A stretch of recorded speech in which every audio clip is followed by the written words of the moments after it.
Welcome. Today we will be reading lesson 293 in the workbook and from the text, chapter 25, section 7, The Rock of Salvation, paragraphs 7 through 13. And now for lesson 293. All fear is past, and only love is here. All fear is past because its source is gone, and all its thoughts gone with it. Love remains the only present state, whose source is here forever and forever. Can the world seem bright and clear and safe and welcoming, with all my past mistakes oppressing it, and showing me distorted forms of fear? Yet in the present, love is obvious, and its effects apparent. All the world shines in reflection of its holy light, and I perceive a world forgiven at last. Father, let not your holy world escape my sight today, nor let my ears be deaf to all the hymns of gratitude the world is singing underneath the sounds of fear. There is a real world which the present holds safe from all past mistakes, and I would see only this world before my eyes today.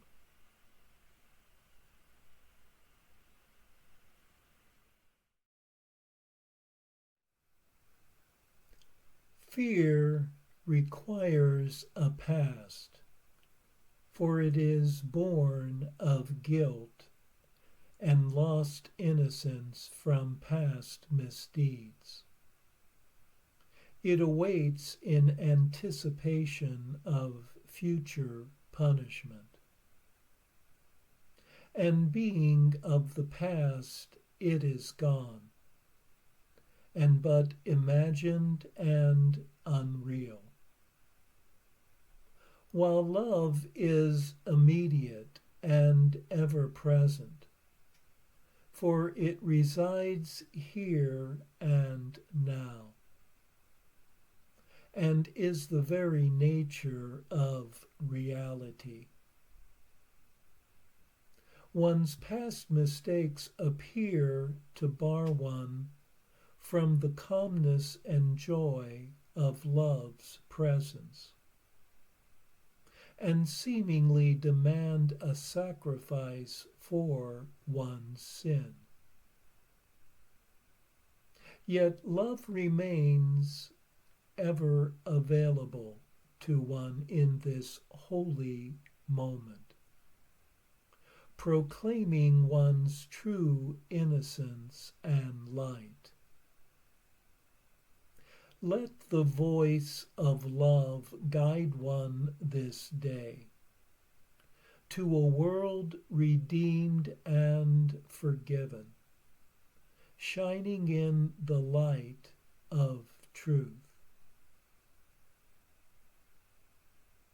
For fear is gone, being of the past, and only love is present.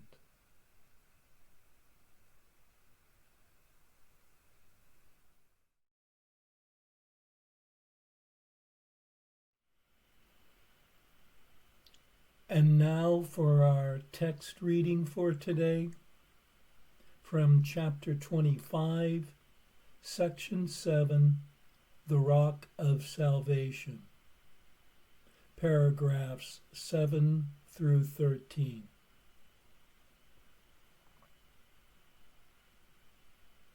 Your special function is the special form in which the fact that God is not insane appears most sensible and meaningful to you. The content is the same. The form is suited to your special needs and to the special time and place in which you think you find yourself, and where you can be free of place and time and all that you believe must limit you. The Son of God cannot be bound by time nor place, nor anything God did not will. Yet if his will is seen as madness, then the form of sanity which makes it most acceptable to those who are insane requires special choice. Nor can this choice be made by the insane, whose problem is their choices are not free, and made with reason in the light of sense. It would be madness to entrust salvation to the insane, because he is not mad, has God appointed one as sane as he, to raise a saner world to meet the sight of everyone who chose insanity as his salvation. To this one is given the choice of form most suitable to him, one which will not attack the world he sees, but enter into it in quietness and show him he is mad. This one but points to an alternative, another way of looking at what he has seen before, and recognizes as the world in which he lives and thought he understood before. Now must he question this, because the form of the alternative is one which he cannot deny, nor overlook, nor fail completely to perceive at all.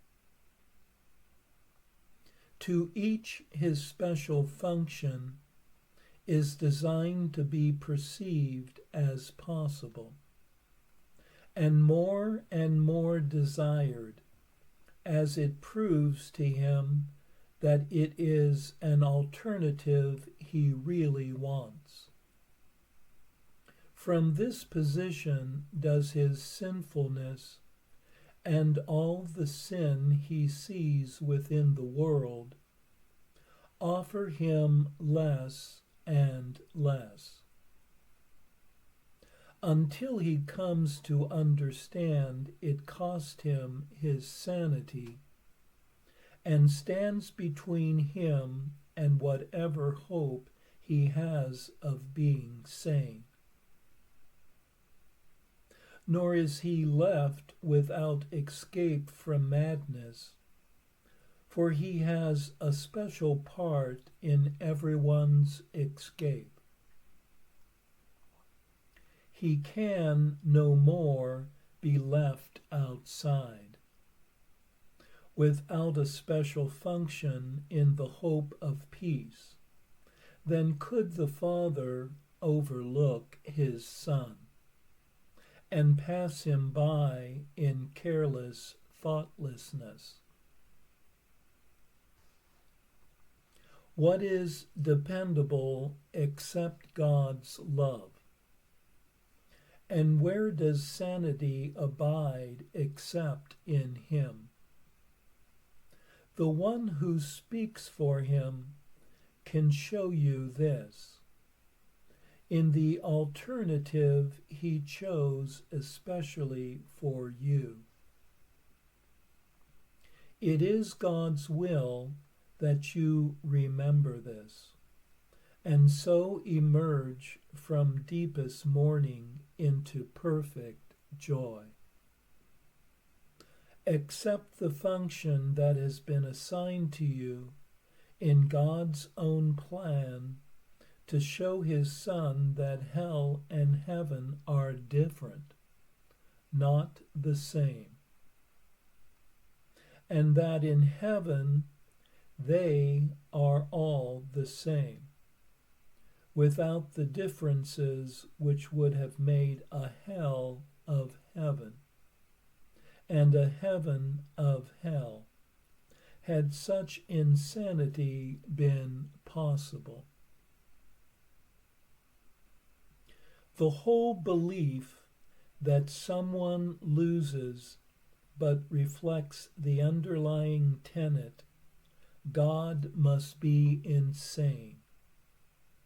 For in this world it seems that one must gain because another lost.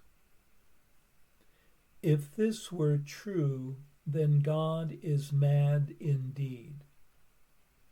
But what is this belief except a form of the more basic tenet?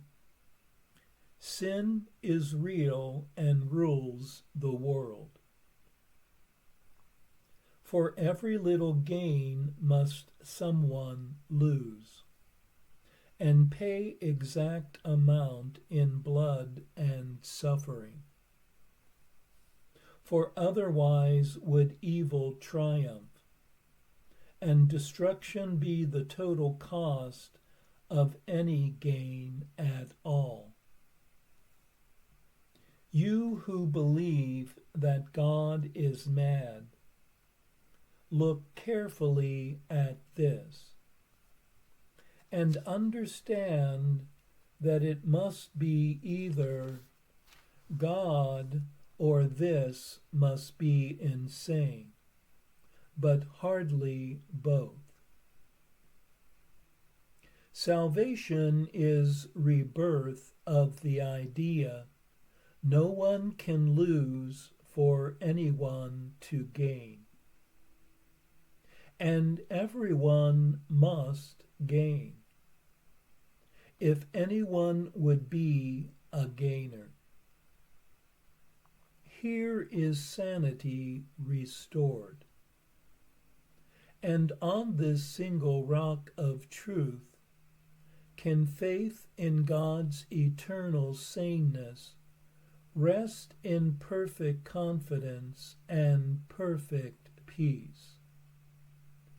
Reason is satisfied, for all insane beliefs can be corrected here, and sin must be impossible if this is true. This is the rock on which salvation rests. The vantage point from which the Holy Spirit gives meaning and direction to the plan in which your special function has a part. For here your special function is made whole, because it shares the function of the whole. Remember, all temptation is but this: a mad belief that God's insanity would make you sane and give you what you want, that either God or you must lose to madness, because your aims cannot be reconciled.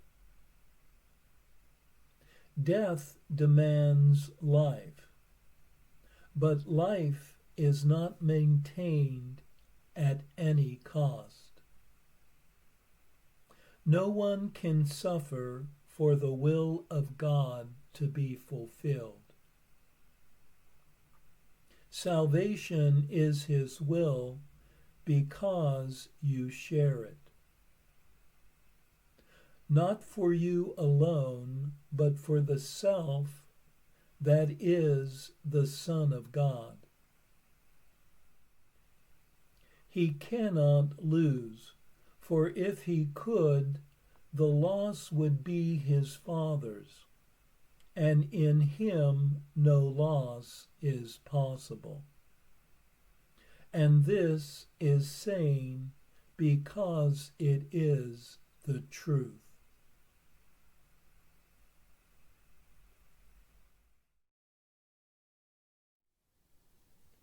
In this section, we are told that the rock on which awakening and salvation rests involves understanding the impossibility of loss. For love cannot be lost, being eternal. One's true gain does not occur at another's expense, because one's true self is shared, and thus one's gain is everyone's gain. For if one could lose, then everyone would lose, which would make gain an impossibility. In recognizing this is one special function of forgiveness given meaning.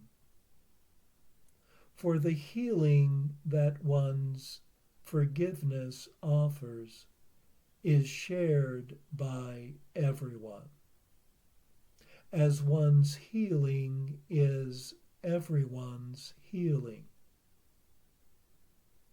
One's function offers one the release from ego madness that one truly desires to be free from, and makes the world of specialness less and less attractive.